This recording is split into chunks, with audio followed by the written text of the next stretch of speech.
I'm one of the directors here at the Office for Health Equity, Diversity, and Inclusion at the Sacramento campus for UC Davis Health.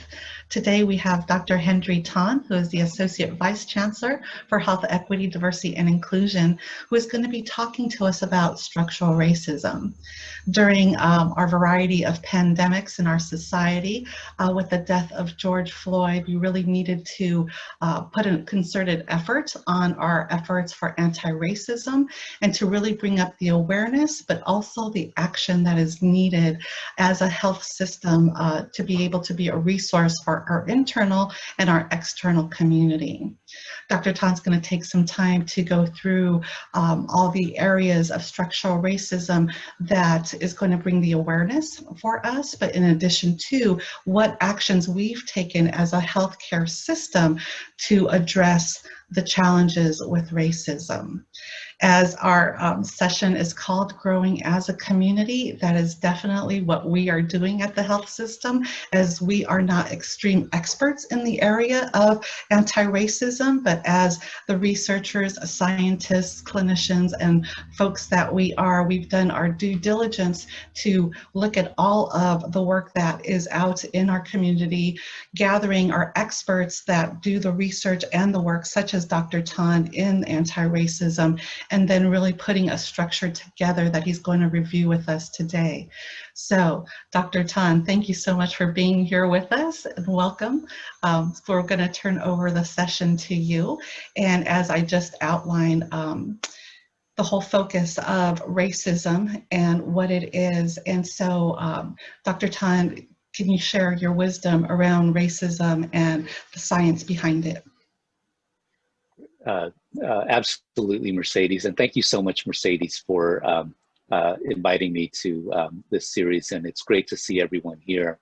I think I'm going to take the opportunity to share some slides that I've prepared for this talk, so if you can just bear with me for just 1 second.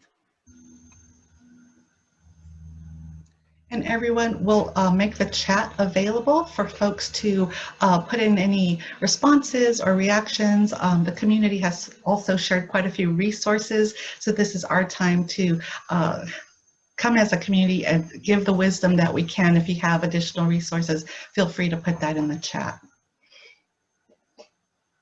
Yes, that would be wonderful. So I think that the first thing that's, the first step that needs to happen for us to truly be able to address structural racism is to understand and acknowledge that actually it's a real thing, that racism is real. Now, I think that in American society, we all really hope, and it's part of the, the American dream, that that everybody has equal opportunities and everybody has the ability, if they work hard enough, to rise in the ranks and experience prosperity. And that is a really wonderful dream. But as a researcher and as an academic, I've had to look at whether or not that actually is true. Is that actually playing out in our society? Well, the evidence is quite overwhelming that we're a long ways from that. That as it's important to strive for that, but we are a long ways from that. And part of our ability to get to that point where people can be treated and have equitable opportunities has to do with the recognition that we are not there, and that there's evidence to support that. So one of the things that I think is really important is recognizing it and putting in place structures and systems that allow for us to monitor how close we get to that. So, so I wanted to show you some slides that just provide some evidence that we are not at that point where everybody is actually treated equitably as the American dream that we all hope to have aspires to. So here's a picture, journal articles with pictures during the New Orleans flood in 2005. And you can see on the upper left of the screen, there's a young man, African-American man, and the picture has a description. A young man walks through chest-deep floodwaters after looting a grocery store. And you can see another picture that I've included here of a white man. Two residents wade through chest-deep water after finding bread, soda from a local grocery store. How are these pictures different? They both show some people in floodwaters, both with things to carry, but somehow the media has interpreted one person, the Black man, as looting and the white man as finding. And these have implications on how we view the patterns that we associate with culture and ethnicity. In this case, it's a negative impression that is made through this news article for the Black man, depicted here. Now, there are studies that actually show that these kinds of cultural misrepresentations, this bias, actually has implications on economic well-being of people. So here's a study that looked at experiments where they looked at resumes. So they mailed out resumes to companies. And the only thing that was different about the resume was the person's name. Everything else was identical. And here are the rates of callback. So you can see that for people that, for resumes that had Black sounding names, that the callback rates are significantly lower than those who have Euro or white sounding names. So this is an example of the bias that occurs that isn't just about, interpersonal, but it has to do with a person's well-being, a person's welfare, a person's economic ability to bring home food for family, to have economic stability, to have housing, the things that many of us here recognize as essentials for surviving and prospering in our community. And it's not just in the area of economics. So many of us have been touched in one way or another by the pandemic of COVID-19. But this is also the intersection between the pandemic of COVID-19 and the pandemic of racism. And you can see here that Blacks, Latinx, Indigenous peoples, Pacific Islanders are at 3 times the risk of dying of COVID-19 than white Americans. The numbers are so staggering that if you were to consider that Black people had the same rate of dying as white people, that would mean that 20,000 people would not have died. 20,000 Black Americans would not have died if the rates were the same. That's the burden of health inequities that Black community members and families bear through COVID-19 up to September 15th. And the pandemic is not over yet. This has implications on what we do as a health system. So here's a study in 2013 that looked at various factors of quality of care in 11 countries that were the wealthiest countries. As you can see here, the United States, if you look under equity, the United States ranks the worst in it in terms of providing equitable care and having equitable outcomes across different demographic groups. So we're one of the most wealthy countries, but we don't do a good job in our healthcare system as well, providing for equitable care and results. So does racism exist? Well, a poll that was recently taken in 2016 shows that the majority of Americans actually recognize that our country needs to continue to make changes to give Black people equal rights compared to white people. It's at 61%. And there was actually a recent poll that was done earlier this year that indicated that those numbers are up to 67 to 75%, depending on the timing of the polls. So we recognize that there is a problem. Mm-hmm. There is an issue of achieving racial equity that we need to strive for. And I wanted to highlight that because many of us hope for this idea of if I don't treat people according to race, then I'm being fair.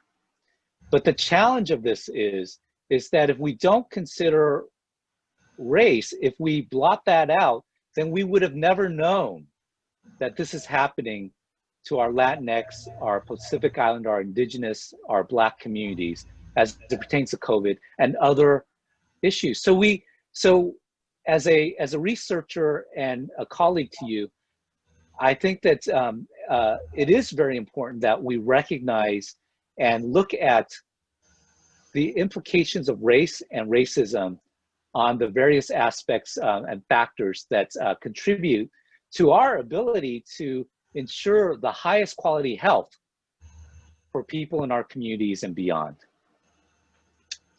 And with that, I want to talk about the various kinds of racism. So we talk a lot about interpersonal racism. Interpersonal racism is what is at the surface.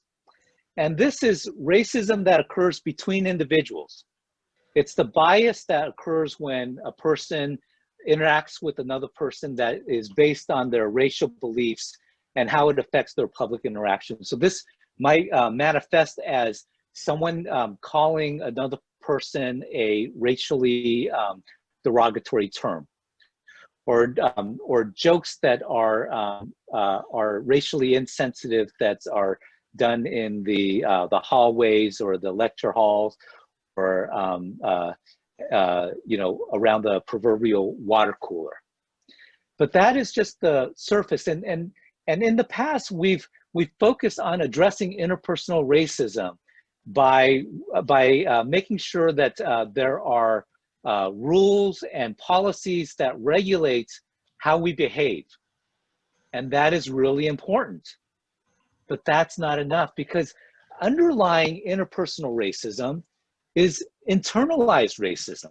The racism, and this type of racism is based on our personal beliefs and biases that we have towards others, that's influenced by our social and family context. And it could take the form of the decisions that we make, the prejudices that we have towards different races, internalized oppression, and negative beliefs that we have about people of color, or beliefs that we have of the superiority or entitlement of dominant culture people, such as white people.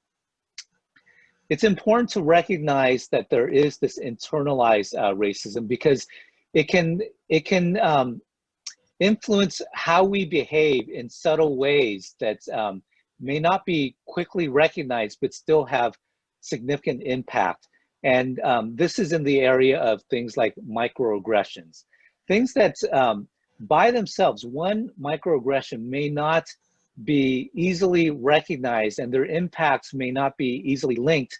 But if you experience enough of those during the course of the day, it does impact your ability to perform, your cognition, your wellness, your mental health, and your physical health.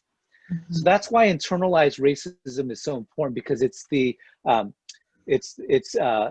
source of our behaviors in many ways, and we've tried to address that. We've addressed that by having unconscious bias trainings, and unconscious bias trainings have been shown in some contexts to be effective. at changing, at modifying those internalized behaviors. But even then we fall short because there's something deeper than that. We can eliminate interpersonal and internalized racism and manage that pretty well on an individual basis and still have outcomes that speak to the disparities that we currently see and reinforce those inequities. And the reason why is underneath the surface of individual and interpersonal racism, there's institutional racism. These refer to practices and policies that oftentimes inadvertently, but nevertheless unfairly, disadvantage or advantage certain groups of people. And these policies and procedures and practices are found at schools, at health systems, at workplaces. And what they do, what's significant about this is that these policies make it so that even if we're operating from a bias conscious standpoint individually, they still produce racially inequitable outcomes for people of color that are consistent. Mm-hmm. And Dr. Tan, I just want to interject here. When you use the word we, who are we talking about exactly? Well, I use we in that we all are part of the system of institutional racism. Mm-hmm. Some of us benefit from that more than others, and some of us don't benefit from it and are harmed by it. And even those of us who are harmed by it may contribute to it and contribute to inequities of other populations as well. Mm-hmm. So I'm talking about we as in we all have a stake in this. Mm-hmm. And it all impacts our ability to do what we came here at UC Davis and UC Davis Health to do, mm-hmm. which is to contribute equitably to the community and to provide the best healthcare possible. You and I didn't come to UC Davis Health to say, okay, I'm going to provide great healthcare to one group and poor healthcare to another, and that's my goal. Mm-hmm. I think there are very few of us that came into this work with that. We want the best care for everyone, but we have to recognize then that that's not happening. That in the studies, in the numbers, in the facts, we have to face it, that that's not happening. The last form of racism that I'd like to talk about is structural racism, which is similar to institutional racism, but it's a racism that is pervasive within our society and incorporates societal factors like history, like culture, like the interactions of institutions together to have this marked, lasting, and pervasive impact on inequities. And I want to give you an example of this to illustrate why history and the interactions of institutions is so important to consider in structural racism. So in the 1930s, the federal government instituted a Federal Housing Association, and part of that association, part of that endeavor entailed redlining. So redlining is a systematic process by which loan companies, for example, and housing departments categorize neighborhoods according to their investment merits. And so they graded neighborhoods according to A, B, C, and D. And part of actually the grading process was to consider the lack of harmoniousness of cultural communities within the neighborhood was the language that was used. Essentially, what redlining did was to put neighborhoods that were predominantly minoritized communities into the D category. And what that meant was, from a loan standpoint, that these neighborhoods and the community members within these neighborhoods, whether or not they qualified as individuals for loans, were downgraded in their ability to get loans because by virtue of living in these communities. These practices were adopted with community development programs that businesses had, such as grocery stores and other businesses, so that businesses were more likely to invest in the infrastructure and the economic thriving of communities in the A and B categories, which were predominantly white communities, and were not as likely to invest in communities that were given the D grade, which were mostly minoritized communities. Mm-hmm. That's an example of institutional racism by these various organizations. What that did was, we all know that part of community thriving has to do with like home ownership. And we know that taxes and revenues that were derived from property values were invested in communities to improve schools. So what we found was that the intersection between housing, loans, businesses, and education led to a situation where our communities within the redlining to have more difficulty securing quality education. And so that then impacts a person's ability to get a job, to have upward mobility in careers, to get into higher education, which is the area that we are associated with. And then, you know, some of the things that we do, practices that we have, are to require bachelor's level degrees, for example, with some of our jobs. And so what ends up happening is that people from these redlining communities have trouble accessing education, have trouble accessing jobs, have then housing insecurity, economic insecurity, which results in problems with insurance, problems with access to health care and quality health services. That's an example of structural racism and how deeply it can be. I want you to understand, I want to convey to you the importance of history in all this, because without knowing that history, we can come up with a misguided assessment that that if only the folks in these communities were to value education, which is an often discussed thing in my circles, and in fact, this is an outcome of history. And so, without knowing that history, we run the risk of not being able to develop interventions that really tackle in a salient way the issues that prevent people from having good health. Mm-hmm. Mm-hmm.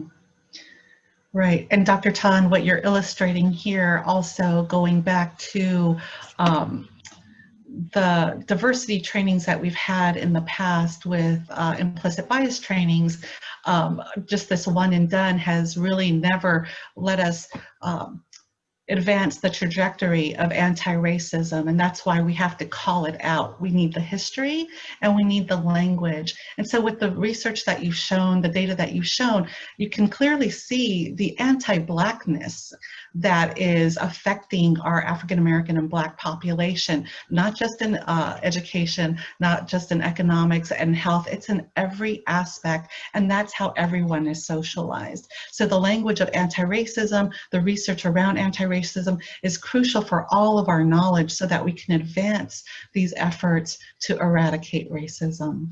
So Dr. Tan, moving forward, what are we doing as an organization? How have we come together in these last 3 months? If you can share some of our efforts. Yeah, so I think that there's a lot that needs to be done. No doubt about it. There's a lot that needs to be done.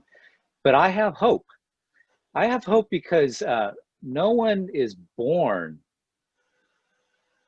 being racist. We're socialized through our policies, through our structures, through our dialogues to have these kinds of notions that perpetuate these inequities that I've described.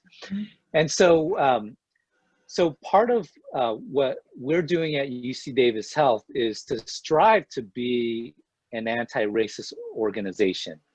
But I want to take a step back about what it means to be anti-racist. And I know that that's been something that has been discussed in other sessions. But what I would say is that being anti-racist means that we don't stay on the sideline when we see racism manifesting. Being anti-racist means that we're an active participant in preventing and interrupting the system and cycle of racism. Being anti-racist means being conscious, having a conscious decision to make frequent, consistent, and equitable choices daily, and to examine those choices and our role in perpetuating or cutting short that cycle of systemic, structural, and institutional racism. It requires self-awareness, self-reflection.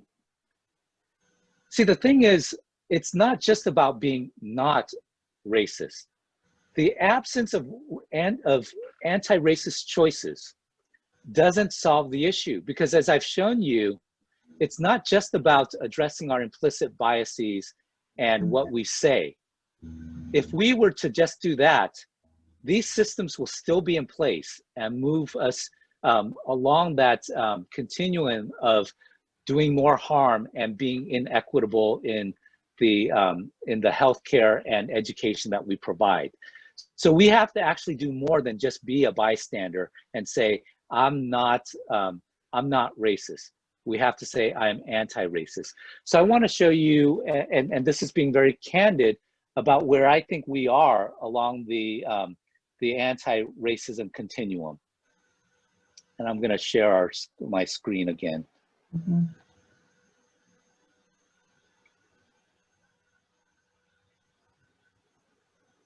So this is a continuum that was put forth by actually a government manager in Seattle by the name of Ms. Say. And where I believe we are in this is we've worked really hard to be a multicultural institution. We have policies that celebrate diversity and multiculturalism.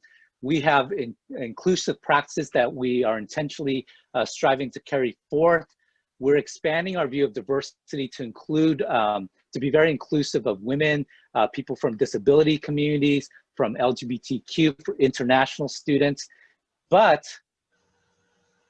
we're not really looking at the policies, decision-making that give us a context. We also, I think, struggle with not making waves.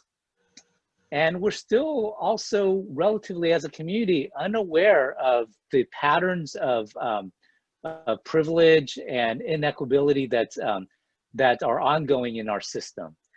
I think that we can move to this next step of being an anti-racist institution. We're working to, for example, to increase our understanding of racism as a barrier to being effective at diversity and being multicultural.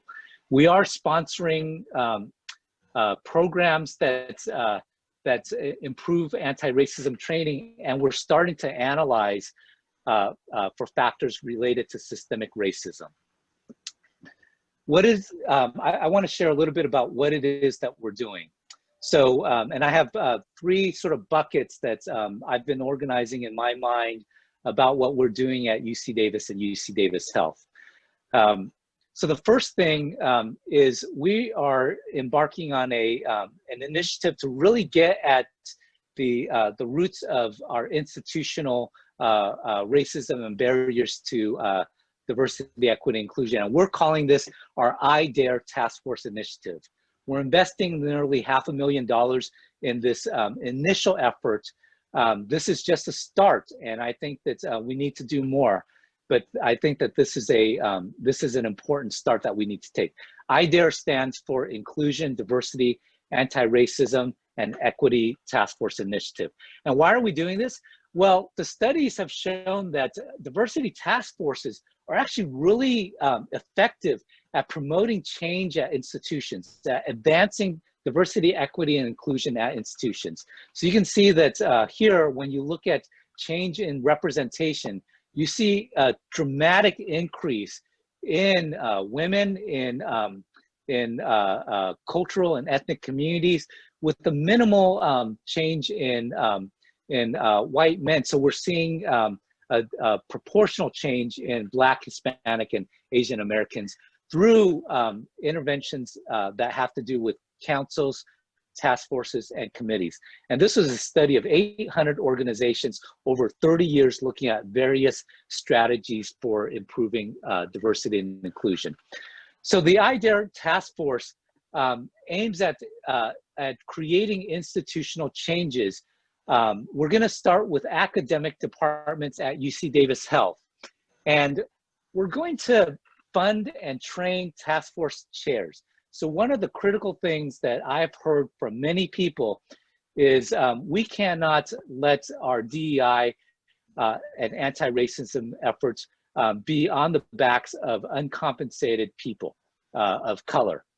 And so what we're doing is we're funding chairs of these task forces, and we're empowering them with anti-racism and DEI training, so that, and we are getting buy-in from the departmental and institutional leadership at UC Davis Health to form and lead these task forces. And these task forces will be provided with catalyst funds to address immediate diversity and anti-racism needs. Things that don't require an in-depth study to say, hey, you know what? We need to improve these things. We need more education. We need to look at certain policies that we recognize already as being areas where there needs to be growth. But in addition to addressing the immediate needs, we also need to be looking at things at a deeper level. And so these task forces will help the departments conduct standardized I Dare assessments that look at the state and climate of our students and their well-being and trainees in departments, our faculty and staff, how we're monitoring this so that we're remaining accountable, what our climate is like, and how are we carrying out research and community engagement in ways, and clinical services in ways that honor our community and address and advance equitability within our communities and our education and research clinical endeavors. So we have in working draft a needs assessment that is based on the UC Davis's diversity, equity, inclusion strategic vision. The idea is that by the end of this academic year that we will develop action plans that are informed by this needs assessment, grounded in tools that have been used across other institutions to create these plans that can then be implemented in the following years to create institutional change. And that we can use these action plans and the data that we've gained through this process to argue for more resources and to be targeted and effective at how we target our resources to make sure that we address equity in a systematic and thoughtful approach. In addition, it is really important that we have thought leaders that can change how leadership thinks about diversity. It can help our leadership identify and implement best practices. And so in that note, we are or have recruited 7 new DEI leaders and plan to do so by December 2020. We've already recruited 4 new DEI directors. We recruited a School of Nursing associate dean, and we're in the process of recruiting for 2 associate deans for student and resident diversities. In addition to that, we have also supported and recommended and worked with departments, centers, and units to help them to develop diversity committees that have reporting structures directly to the leadership of those departments and units to, again, help departments to identify and implement best practices. Diversity, anti-racism is an opportunity and responsibility for all of us, but we need leaders who know what they're doing and who have time carved out to help us to chart a pathway to becoming a multicultural and anti-racist organization. We are also implementing anti-racism and DEI trainings. The Diversity and Growing as a Community webinar series are open and to all and have regular schedules on a monthly basis. We've also focused on racial healing circles. We have supporting educational excellence for in diversity, which helps to people to have important conversations around DEI, and then anti-racism and cultural humility training. We are also exploring a training that has been developed through the Office of Campus and Community Relations, led by Michael Villalobos, around anti-racism training that is self-directed and online. So how I'd like for you to think about this is that, there are many areas in which you can enter into diversity training. So you can learn about critical concepts in anti-racism and DEI. And that's through what we're proposing as this online self-directed DEI and anti-racism module that we're hoping to make available across the broad audience of UC Davis Health, and we're hoping UC Davis as well. You can further explore these critical concepts and embrace multiculturalism by attending our Growing as a Community and D&I Dialogue series. And as you become empowered with that knowledge and with this working and practical knowledge, you can attend our racial healing circles where you can have the opportunity to provide and receive support in a safe environment. And I know that oftentimes these conversations are challenging. Having conversations about race, about microaggressions, about unconscious bias to colleagues, or even hearing and having that feedback is challenging. And so you can develop self and relationship management skills to have these critical conversations. And we're hoping to expand our SEED training to cover the departments and then after that beyond. And then there are those of you who want to be and ought to be leaders in this area and to have deep anti-racism learning. And under Dr. Jan Murray Garcia's leadership, we're developing Anti-Racism and Cultural Humility, or ARC, Fellowship and Academy, to help deepen that level of understanding. And thus far, we have trained educational leaders and some departments, and we're planning to expand that. We have trained as an institution, the Nurse Executive Leadership Team, and we'll embark in training nurse supervisors. We will be training UC Davis Police Department at Health, and we've also undergoing training for our medical students and our nursing students. We're also addressing structural racism internally with police reform. The Chancellor has charged a task force to look at reforms around our campus safety and policing. I want to give a shout out to White Coats for Black Lives, for the SNMA and the ASFA groups, because they have outlined steps that the institution needs to take in order to grow and to really live our responsibility for enhancing health equity through supporting our students and our community and our staff and faculty. And through that end, we're working to improve diversity. We have minority advocacy and regional health full tuition scholarships. We right now have 16 full ride scholarships for medical students, and in the next 2 years we'll double that that number. We also have programs for faculty that include the Aspire program, the Campos and CAMSA, our Friends Scholarship program, scholarship program that help to support faculty.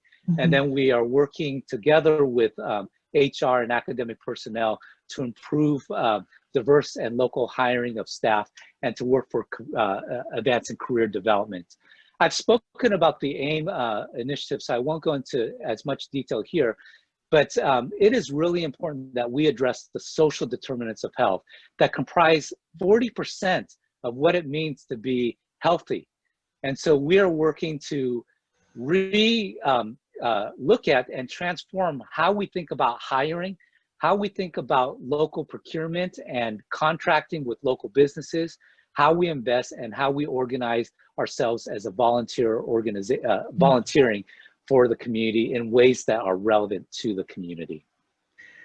And so, Dr. Tan, I would just like to take just a brief moment. You have just given us such large amounts of information that we are just launching. Now, once again, everyone, we are just launching this in the last 3 months. We've generated synergy with all of our units across the health system campus, and Dr. Tan has made reference to some of the efforts on the main campus. We have some questions, Dr. Tan, about what type of trainings do doctors get, right? As you illustrated some of those trainings that we've just developed.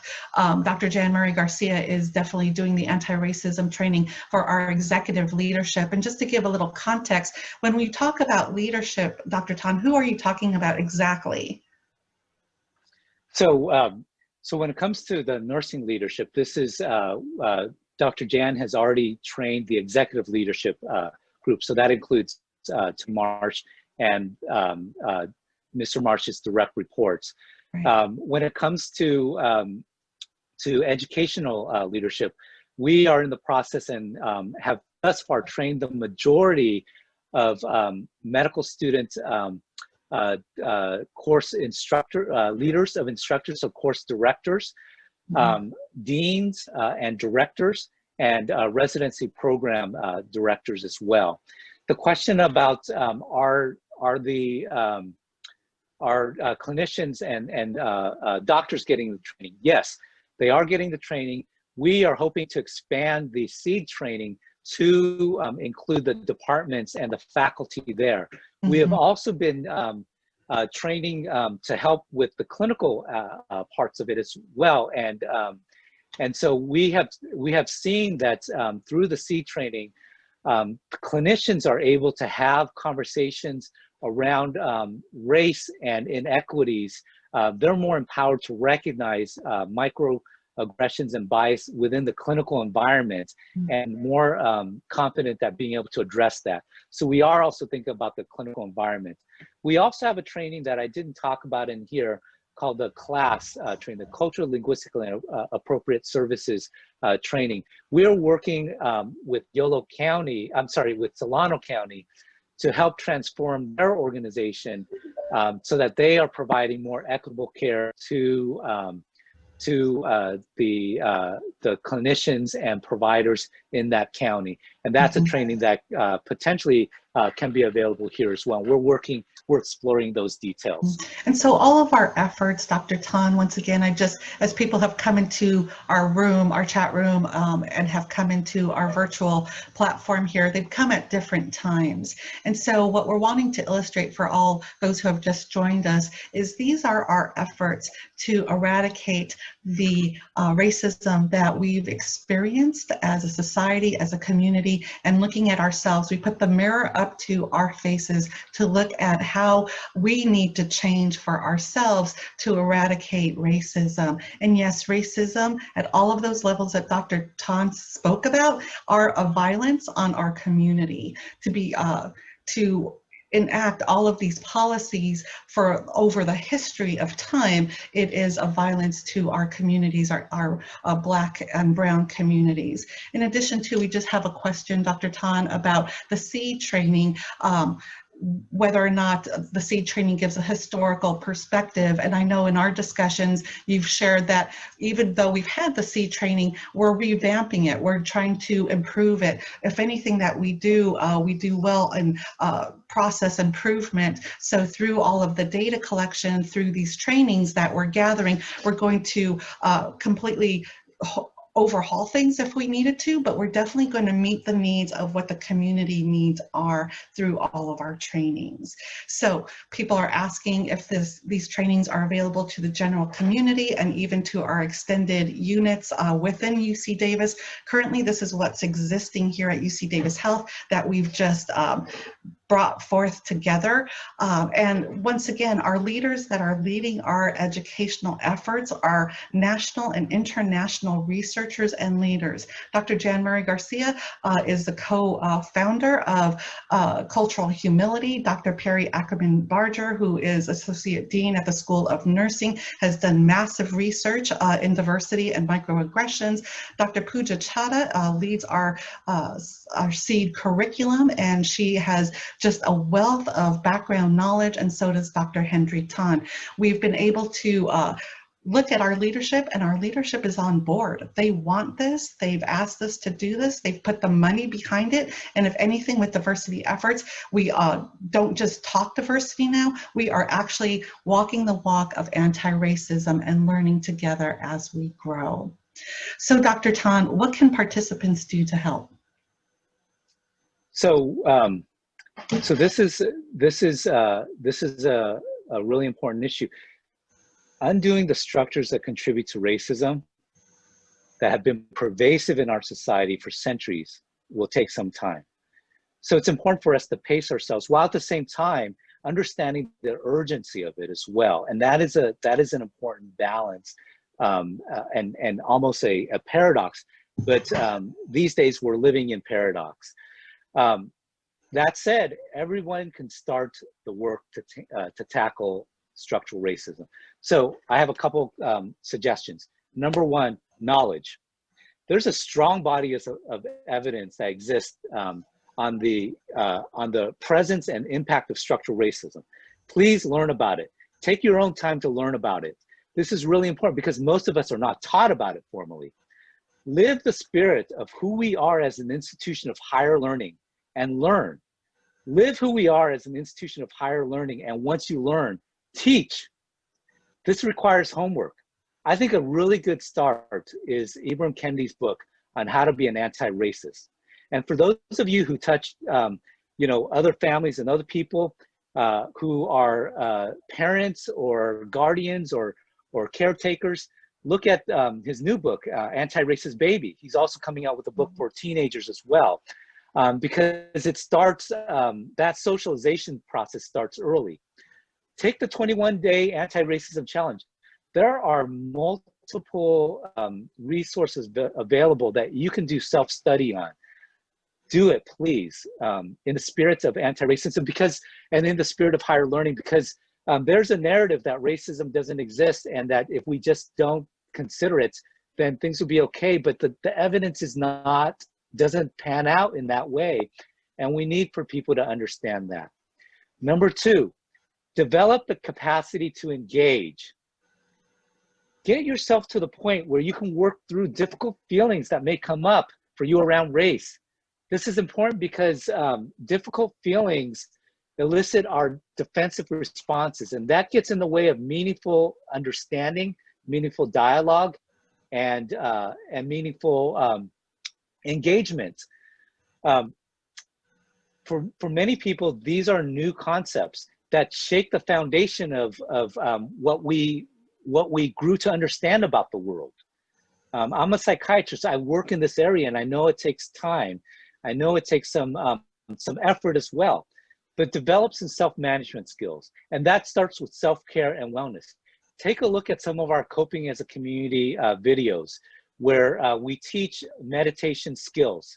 Those meditative skills you can do in the course of like a couple of minutes. Use the practices of loving kindness and start with yourself, because guilt will come up for many people. And I'm not saying that that's unnatural. What I'm saying is that if you care, you may find that you experience guilt, because that's healthy guilt is an indication that you understand that something is wrong and that you want to do something about it. Self-care can help you to take it to the next step so that you can be open for change. And remember that being engaged in this conversation, you are here because you want to make a positive difference. And that's important. And then act. And I have several initial ways in which you can act. Mainly, re-examine how you make decisions to include their impact on racial equity. So this means re-examining the idea that majority rules approach, okay? So the majority rules approach of saying that, well, most people agree, or most people have voted that this is the right decision for me to make, can perpetuate inequities, because what it does is it doesn't take into account people who are in the minoritized group who may actually bear the disproportionate negative consequence of that action, okay? So, so it's really important that we take into consideration the impact that the decisions have on minoritized groups, in addition to, or in lieu sometimes, of thinking about the majority rules approach. Because if you don't, you can actually widen the disparity gap and even harm groups that have already disproportionately experienced harm. Get the facts and the data. And what that means is that look at the systems, both personal and institutionally, of how you're collecting data, and really include racial and diversity information in that, so that we're operating on facts. And as you know, this is a great example of this is COVID-19. When we were just collecting disaggregated data, we were not seeing the disproportionate and inequitable impact that COVID was having on communities of color. When there was a push for disaggregating the data, then we found that there were these significant disparities, so that we can then address it. Mm-hmm. And then look at racial impact, racial equity impact tools as well. Race Forward is a organization that has been working on that front. Mm-hmm. And any of our efforts, so if folks want to volunteer their time with any organizations in the community, look at the history, look at the racial breakdown, just as we did with COVID, with those efforts that you put forth, and always ask, how are these equitable efforts, and how are they impacting Black, Indigenous, and people of color? So important for us to get that education. Dr. Tan, also, of course, you know, the new executive order that has just been unleashed by our federal government has definitely come up in the chat, and so folks are sharing that.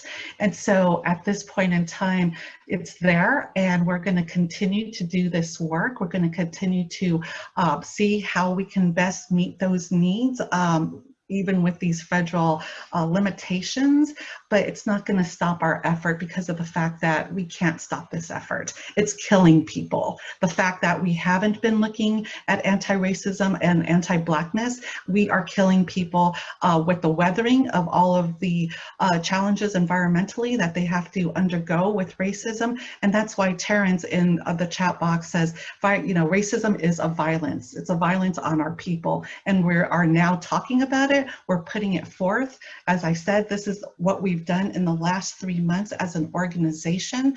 We are growing our community so that we can educate everyone, and so we can come together as a community. The critical mass is extremely important. And we know intersectionality also. We have folks with disabilities, we have women, we have those other areas too that we are looking at, but it's really racism right now that is key to our eradicating the inequities in our society. And I also want to echo and amplify what Terrence said in the chat, which is, you know, it is really important that those of us who have a voice to leadership, a voice to various, you know, people and organizations in power, that we use our voice to amplify the voices of people of color, of Black communities, indigenous communities. You know, it's really important that we don't take the microphone from the people who are at the center of the harm, but rather to be the microphone for the people who are at the center of the harm. Thank you for bringing that up. Yes, Terrence, that's extremely important, and we share that value with you. So, Dr. Tan, it's 12:57. In the last few minutes, what words of encouragement can we give our attendees here? This is hard work, and but it's really important work. And I want to thank you for coming to this session.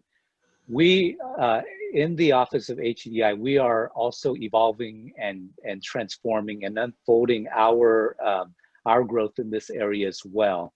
And it has meant taking a hard look at what it is that we've done, how it is that we've perpetuated structural racism and inequities as well. We're in this with you. Want you to know that that we are here to help move this agenda forward in salient and lasting ways. Thank you.